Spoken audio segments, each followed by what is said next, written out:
He was quirky. Quirky. Oh my gosh, yes, that is the number one word that people use to describe. Fun. Yeah. Very fun. Jason was also a 2-time cancer survivor, which is what a lot of people don't know. And Jason never let the fact that he had cancer, because he never said the word. It was always when I was sick. And at a family dinner one time, I was sitting behind Jason, which he did not know I was sitting behind him.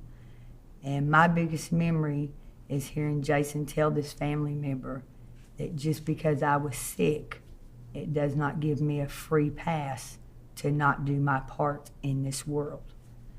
And if I die today, I'm okay with that, as long as I know that I was able to help somebody today. And that's what I take away from Jason. The kind of man he stood for, to be able to face cancer and know what he wanted to do in his life. That's my biggest memory of Jason, because that made me proud, very proud. He had several elderly people that he knew that he would stop by their houses to see if there was anything he could do for them. I'm not sure who told the story of him coming home from a fire covered in soot and stopping to help a man change a tire. That's what I remember about Jason, his integrity and his... Yeah, he'd make us stop in traffic and help people push cars out of traffic. And Yeah. If he could help in any way, that was Jason. He should have been named Jason Help Adams. I'm also a firefighter paramedic, and so Jason talked me into joining his volunteer department, and there was much resistance, but he eventually wore me down, and I joined. And so we'd go on a lot of calls together, and Jason, one time we were out on a woods fire, and it had it was a bunch of pine trees, and you know how the pine needles catch fire and how fast it spreads. Well, we had kind of gotten away from each other, and there were only a few of us out on this fire. And I hear this, Jeannie, help, help, help. And I was like, oh my God, what's going on? So I run back towards where he is at, and Jason's on all fours. And as I'm running up to him, he grabs a pile of pine needles and turns them over. So I run up and I'm like, what's wrong? Are you hurt? And he's like, my leg. And he had tripped over some embedded barbed wire, and it was stuck in his leg. And he was like, my hands, they're hot. So anyways, yeah, I'll never forget the panic in his voice because of that. And then running and just laughing at him afterwards, because it was like, you're so silly. Why are you turning over pine needles? What's going on there? But there was all sorts of little things like that we ran into on calls, just little stuff that bonds you more than just, yes, he was the love of my life, but he was also a person that I ran calls with, and we also had that bond as well. So we were firefighter bonded and bonded as a couple. So it's he was like he was my other half, and so that's and a huge. She was huge his loss. also. She was the love of his life. Yeah, it's a huge loss, and you just feel like part of you is missing. We would confide in each other and have an understanding. So if he had a tough call, like about 2 weeks before everything happened, he called me, or he's texted me at 2:00 in the morning, so I know, okay, something's wrong. He texted me, and he had a very difficult EMS call, and so we talked about it, and we talked about his decision making on the call and everything. And so being able to confide in somebody like that understands at that level and what they're thinking, and knowing somebody at that level and understanding the way that they presented their work and they approach their work is something that you don't really get with a whole lot of people. And friendship, fiance, husband, or otherwise. And so I've lost that in my work life as well. Jason's love, I believe, was actually wanting to be a police officer at one point. So I didn't think a whole lot about the fire service until the fire department had to be called when he was going through his cancer. And it was then that the love for the fire department, Jason became a firebug. And as I said, I believe today at lunch, wasn't it, Jeannie, when I told Chief Hartman that I did not grasp the concept of the brotherhood until I attended the National Fallen Firefighters Memorial. And I told Brandy after lunch that I can actually find closure knowing that he is with all of his brothers up there, and they are all continuing their work as firefighters, and they're all watching out over us. And it's a bond that, as one guy told me at the funeral, he said, "You didn't lose a son, you gained many."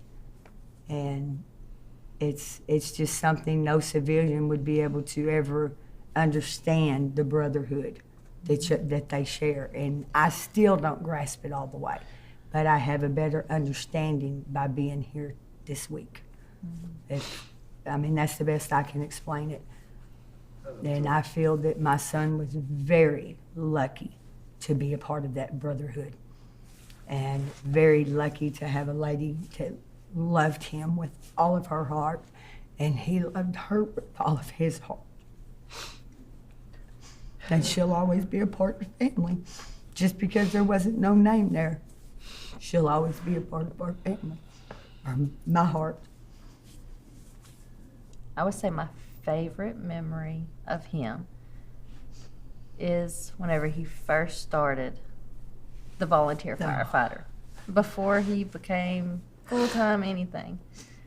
We had an Easter get-together at our grandparents' house, and all the family were here from Kentucky, everywhere. And he's playing with the kids. We had the handcuffs out, having a blast.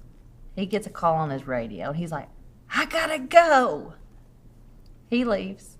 5 minutes later, he's back. It was a false alarm. That's when I knew his excitement to join. He was always in uniform. He was dedicated 100%. I didn't know much about the fire service until he joined. And it is amazing how well they stick together. During, after, everything. A lot of times when people pass, they're only there for the services, and then it's gone. And they're still there. Whether it's running into a fire, or what was his I can't say the word, that he loved to do, get people out of the cars. Oh, extrication. Yes, that was his favorite. Well, she likes running into burning buildings. I think each firefighter has their favorite thing to do. Yeah. And he was very detailed oriented. Yes. Very Safety. detailed. And organized. Yes. Jeannie gave me a report of the cat in the tree. Yeah. I took that out of my bag before I came to this. I should I have know, brought I it. would like to. I mean, it listed how far he went up on the ladder, and Everything the from cat wouldn't come wouldn't- down. And You know, he was so pleased with himself after he Yeah. did. He called me after he wrote that. He said, "I want you to go into emergency reporting and proofread my report." And I said, "Okay." And I read it and I called him back. I was like, "That was brilliant. That was absolutely My brilliant." favorite part of that is where he added the cat refused medical treatment. and then what is it, how when y'all pulled the things back up and put the ladder down, everything was by the book, Yeah. just like the cat was a person. Yeah. And he somehow always got kitty cat rescue for some reason. Always. He had to go get a cat out of a heating vent one time, and he got that one. That cat was up in a tree, and it always managed to be Jason. So. And he was highly allergic to him because he Right. hated my cat. Right. He come to put a swing set. Remember when y'all put the swing set together? And he never even came in the house, and he's in the backyard, and eyes are swelling, and his nose is running. And I think it was you that come in, or I came outside or something, and he's like, "I gotta have something for these allergies." And he was nowhere near the cat. Jason was very much into animal rescue and working with his local animal shelter. It just shows his love, and where it's not just for people. Oh yeah, if we saw homeless people with dogs, we'd give them dog food. We wouldn't give money or Money, anything right. like that. We'd give them food for the dogs. yep. Yeah. He'd say, we need to go buy dog food because there were some homeless people by the Right. house, and It was just, I gave him all the dog food, so.